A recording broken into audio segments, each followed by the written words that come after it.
arrepentido, pero tienes esto, que aborreces las obras de los nicolaitas, las cuales yo también aborrezco. El que tiene oído, oiga lo que el Espíritu dice a las iglesias. Al que venciere, le daré a comer del árbol de la vida, el cual está en medio del paraíso de Dios. Vamos a orar. Padre, te damos gracias por este tiempo. Gracias, Señor, por esta palabra. Yo te pido que a través de ella seamos edificados y exhortados. Una vez más te pido que no sea yo hablando, sino tú, a través de mis labios, en el nombre de Cristo Jesús. Amén. Pueden tomar asiento, hermanos.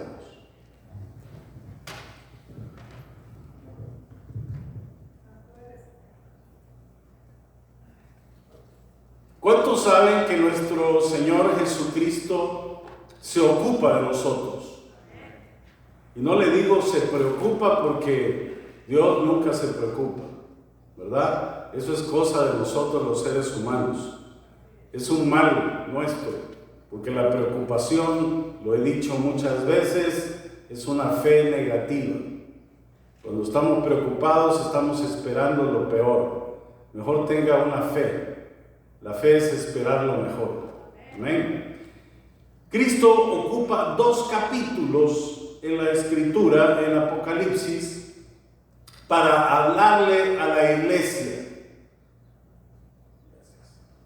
El Señor decide enviar mensajes, porque cada una de ellas tiene una situación en particular. Y esta situación muchas veces está obstaculizando la relación que hay con nuestro Creador. Ahora, Éfeso, hermanos, era una ciudad en la que se le rendía culto a la diosa Diana, en latín. Esta era la diosa de la fertilidad, o sea que era una ciudad pagana, porque adoraban a otros dioses. Una de las interpretaciones más aceptadas de los capítulos 2 y 3 de Apocalipsis es que estos mensajes que se han enviado a las iglesias pueden tener una triple interpretación. Número 1, la aplicación específica a las necesidades o a la situación que vivía esa iglesia de esa época, ¿verdad? A través del apóstol Juan, que escribió esta carta, el Señor está mandando un mensaje a esa iglesia que existía en ese momento. Pero también hay una aplicación histórica. Se refiere a que cada mensaje representa una época específica de la iglesia, desde su fundación hasta que seamos llevados por el Señor a los cielos. Y la tercera es la aplicación personal, es decir, cada uno de estos mensajes tiene una aplicación individual, una aplicación personal, aplicable a la vida de cada uno de nosotros. Amén. Así que usted tiene que agarrar su pedacito ahí, ¿verdad? Yo pienso que estamos viviendo hoy en esta época, la iglesia de Éfeso, por algo muy especial que menciona ahí la Escritura.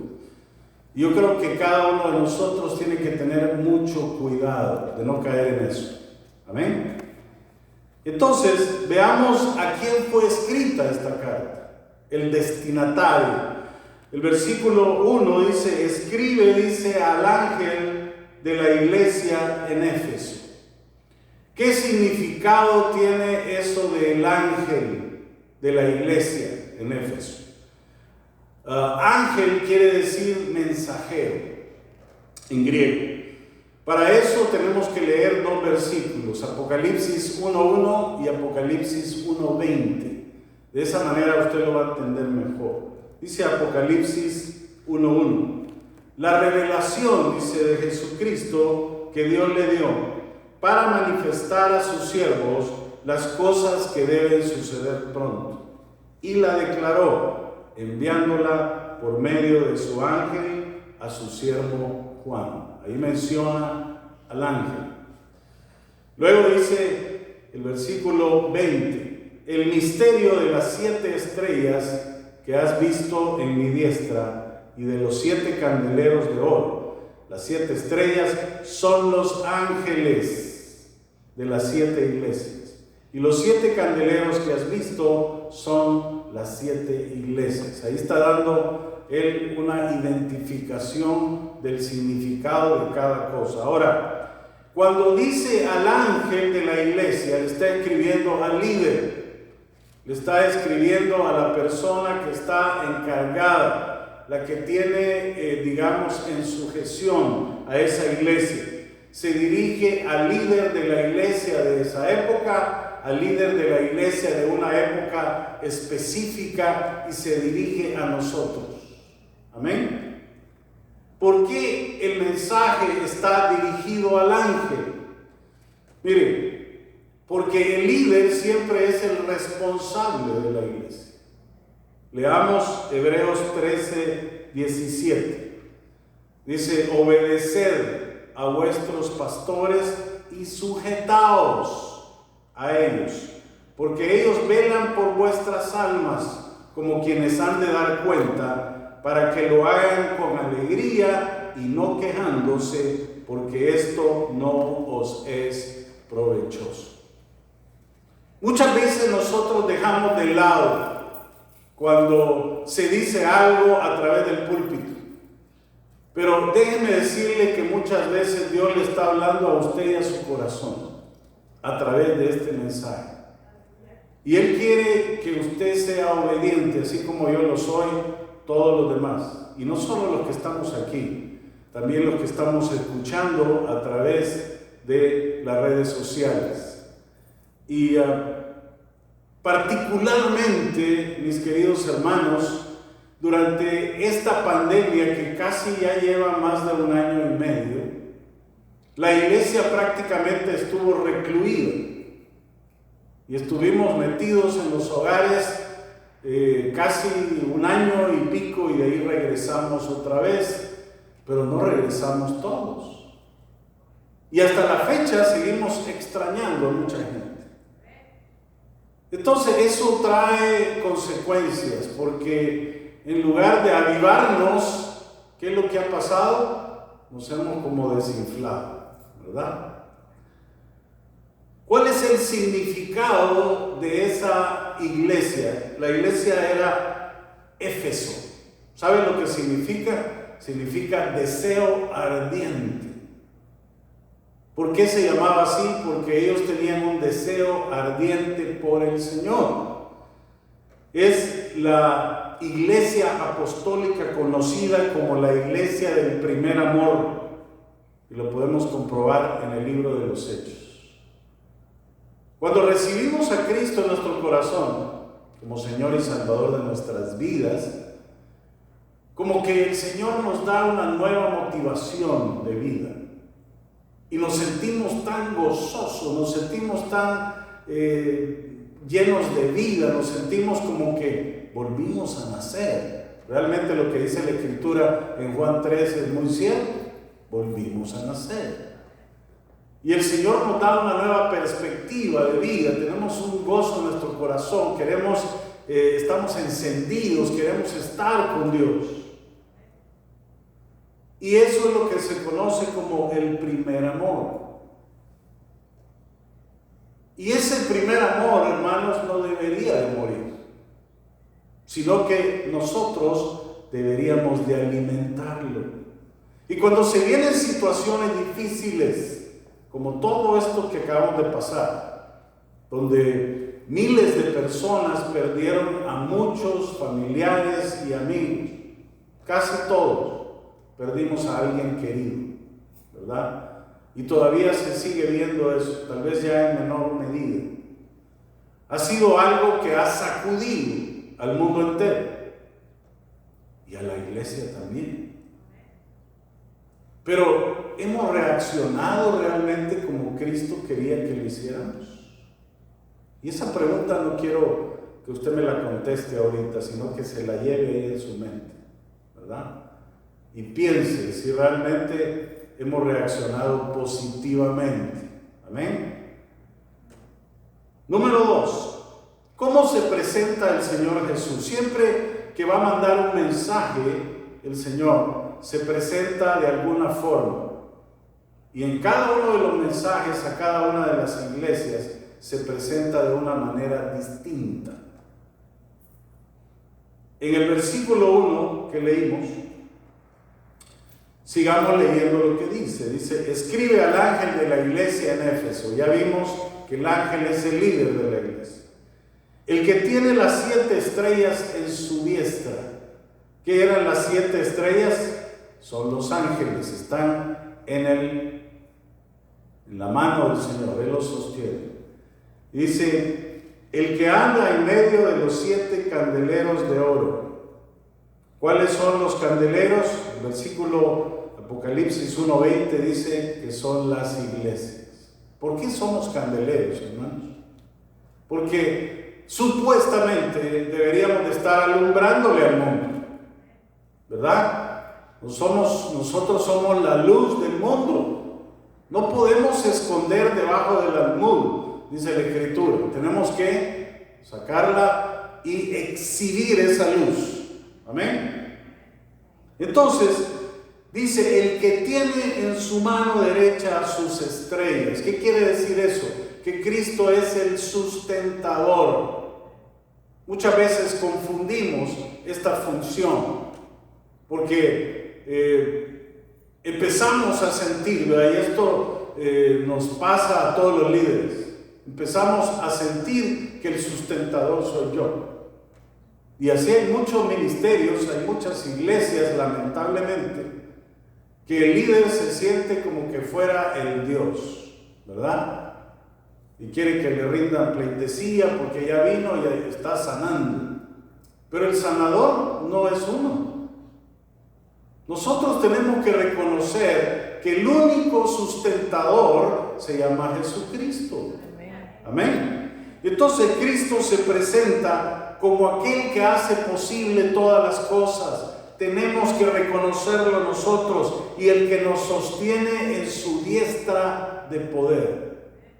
Ahí está, dice, sosteniendo en su diestra de poder tanto a los líderes como a las iglesias. Entonces, el Señor sostiene en su mano a los líderes y a las iglesias. Luego dice, el que anda en medio de los 7 candeleros. Esto también tiene una, reflexión. ¿Por qué? Porque Él se mueve, dice, en medio de los candeleros de oro. Nos está mostrando uno de sus atributos, que es la omnipresencia. El Señor está en todo lugar al mismo tiempo. Amén. Y está presente con nosotros desde el principio, hermanos, hasta el fin. ¿Verdad? Tenemos algunas promesas del Señor en el cual nos está diciendo a nosotros, yo te voy a cumplir. Porque el Señor lo que promete lo cumple. Él no le va a mentir a usted. Mateo 28:20, enseñándoles que guarden todas las cosas que os he mandado, y he aquí, a veces no leemos las promesas, dice, yo estoy con vosotros todos los días. No dice, algunos días voy a estar con ustedes, voy a tener vacaciones, así como yo el año pasado, ¿verdad? El Señor nos está diciendo eso, todos los días hasta el fin del mundo, dice, y lo sella con esta palabra, amén, que quiere decir así sea.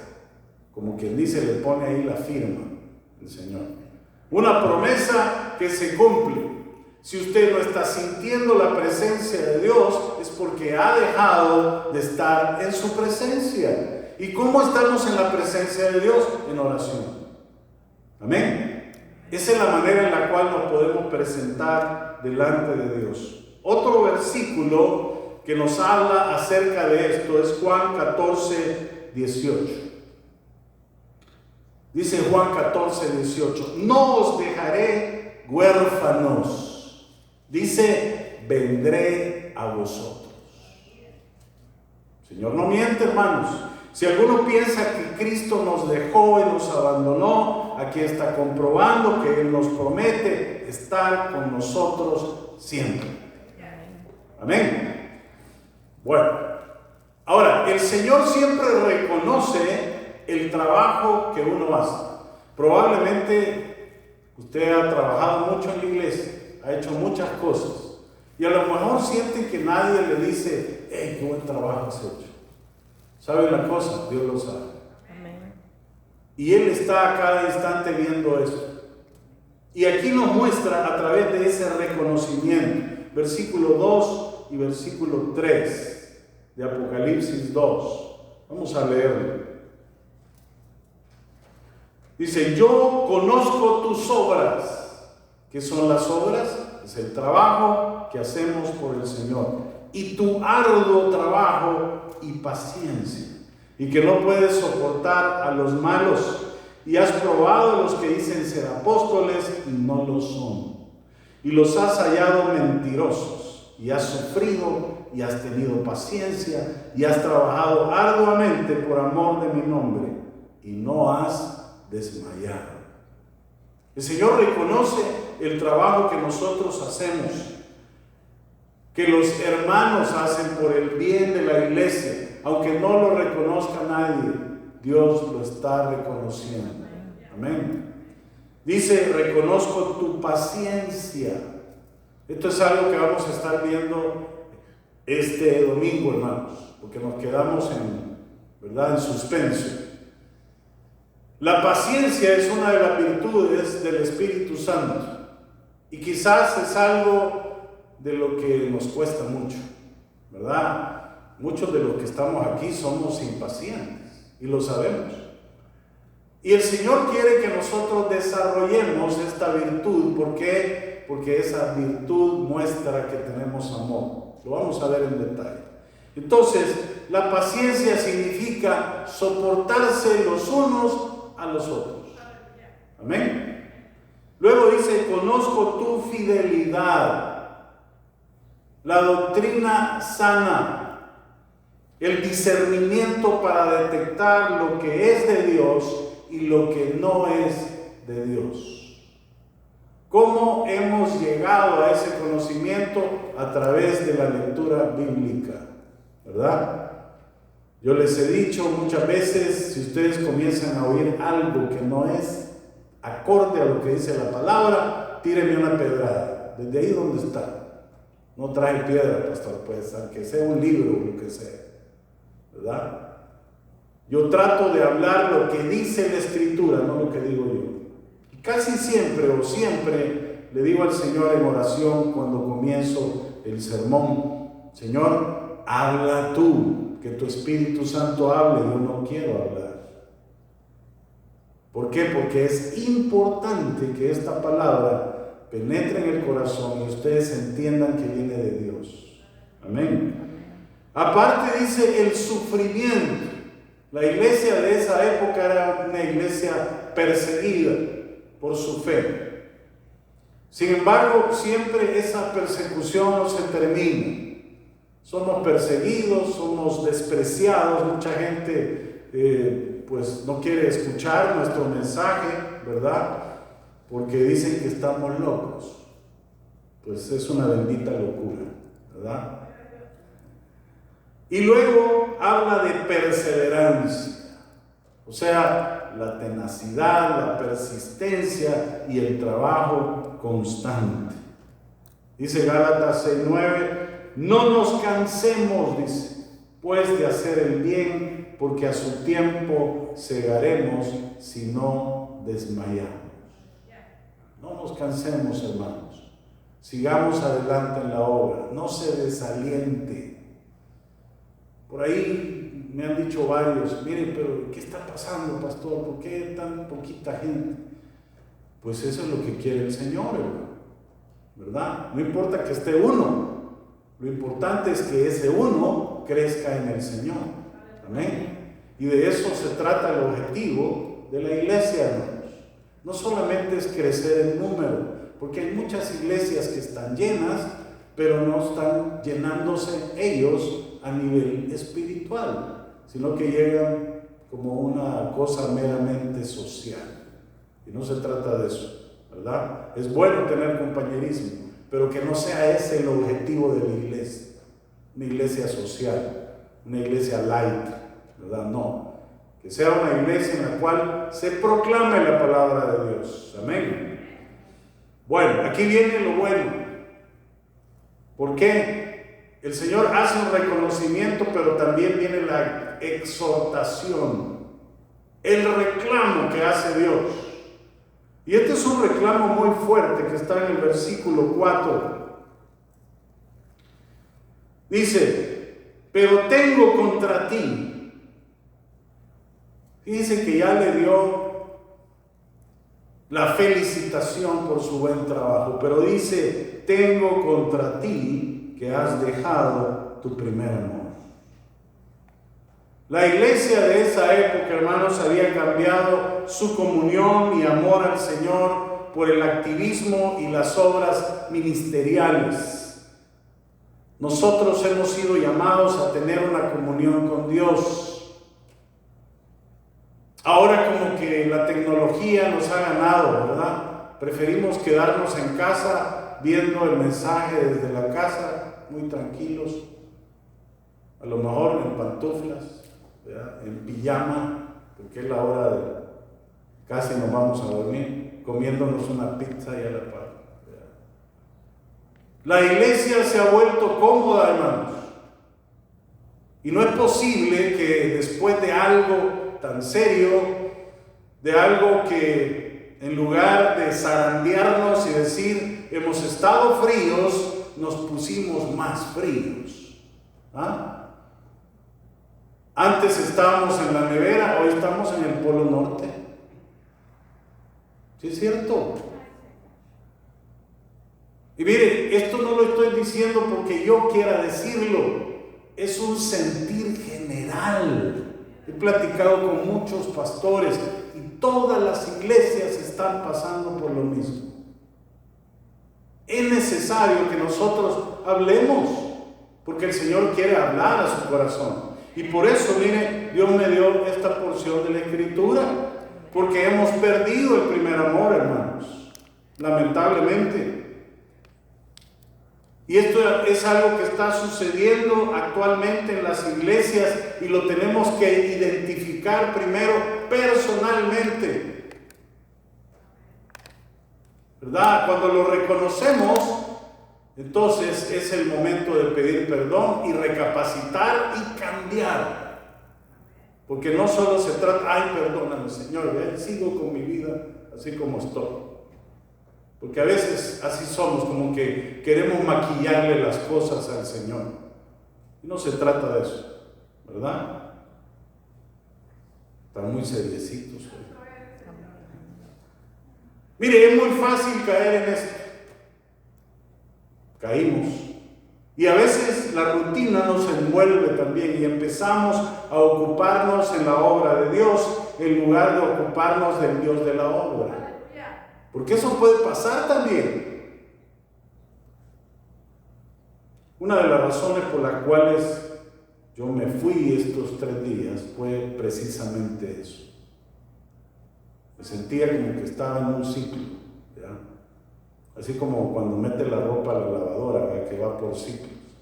Y usted va oyendo el ruidito, y de repente hace otro ruido, va en ciclos. Es necesario, hermanos, que renovemos nuestra comunión con Dios. No importa lo que estemos haciendo. Puede ser que hagamos lo mejor para Dios. Algunos pueden pensar, pero es el pastor. Pues sí, pero yo tengo un montón de cosas que hacer. Y muchas veces eso es rutina, hermanos. Y el Señor lo que quiere es nuestro corazón. Amén. Entonces, si usted se está sintiendo así, váyase y póngase de rodillas y mire, métase en oración con el Señor. No sea que perdamos la perspectiva y todo se vuelva en un activismo. Mi servicio, hermanos, tiene que depender del Señor y no depender del servicio, para agradar a Dios. Amén. Bueno, vamos al punto número 5. Este es un llamado al arrepentimiento. Si este mensaje ha llegado a su corazón, el siguiente paso es arrepentirnos. Amén. Dice el versículo 5. Recuerda, por tanto, de dónde has caído. Cada uno de nosotros lo sabe.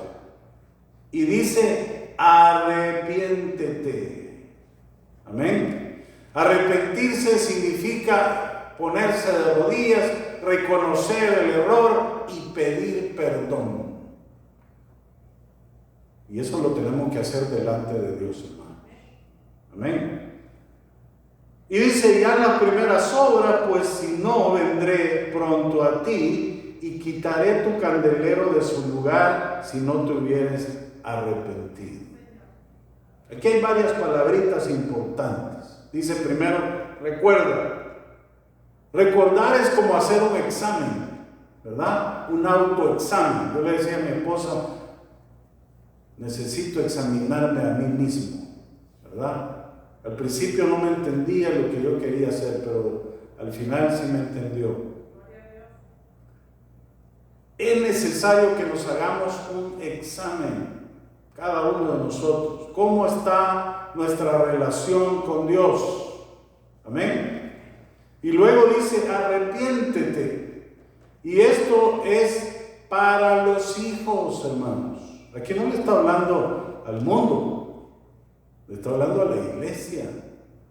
A la iglesia que se ha separado del Señor. Amén. Por circunstancias. La pandemia nos ha separado. En lugar de unirnos más a Dios. Cuando todo empezó, mire, yo decía, aquí la gente se va a poner las pilas porque todo el mundo tenía miedo. ¿Verdad? Ojalá todavía tuvieran miedo. Y todo eso, mire, cambió totalmente. Es necesario que nos arrepintamos. Y arrepentirse significa volver de donde andamos al camino verdadero, al Señor. Y dice, haz las primeras obras. Hay la necesidad de hacer las cosas no como yo quiero, sino como Dios quiere que la hagamos. La Escritura dice, no dejando de congregarnos. Y congregarse significa venir a la iglesia, hermanos. Amén. Si eso no está claro, pues no sé cómo decirlo. Amén. Arrepentimiento quiere decir volver en sí. El hijo pródigo dice que volvió en sí. Le cayó el 20 al hijo pródigo. Que nos caiga el 20 a nosotros también. Amén. Cayó en cuenta como buen mexicano. Él era mexicano, creo yo. El volver en sí tiene que movernos a dar el cambio y a poder hacer ahora lo que es correcto. Volver a Dios de todo corazón. Amén. Eso es lo correcto. Ahora veamos, hay una advertencia también. Versículo 5, al final dice, si no, dice, vendré pronto a ti, quitaré tu candelero de su lugar si no te hubieres arrepentido. ¿Qué significa eso de remover el candelero, hermanos?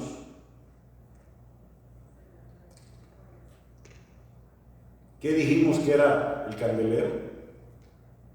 Dijimos que era la luz que alumbra al mundo, hermanos. Son las iglesias. Significa que el Señor tiene el poder de quitar o poner una iglesia.